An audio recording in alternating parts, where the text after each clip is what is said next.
戲區、澳門科學館海堤、南環雅文湖畔、沙格斯大馬路、Oh, so many drones, 酒 huh? 店旁啊、 Yeah. 湖濱路、優豪金銀島、名勝世界酒店旁邊，同埋係氹仔海洋大馬路。以上嘅地點咧都可以睇到好靚嘅呢個煙花匯演啊！咁啊，帶嚟咗唔同嘅精彩嘅圖案啦。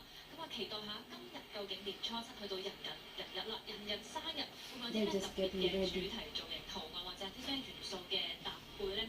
咁啊，上次咧除咗其實有呢個嘅馬年元素之外啦，亦都有我哋本地嘅一啲元素啦，包括金蓮花啦，有盛世金蓮等等嘅一個圖案啊。懷疑見到啦，呢個3888架嘅無人機咧，都係上空已經預熱準備緊啦，組成一啲唔同嘅圖案啊，陣容都相當龐大啊。係啦，咁喺呢個時候咧，都將呢個時間交俾呢個嘅現場啊，大家齊心欣賞。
Na tradição chinesa, hoje é o aniversário de todos nós.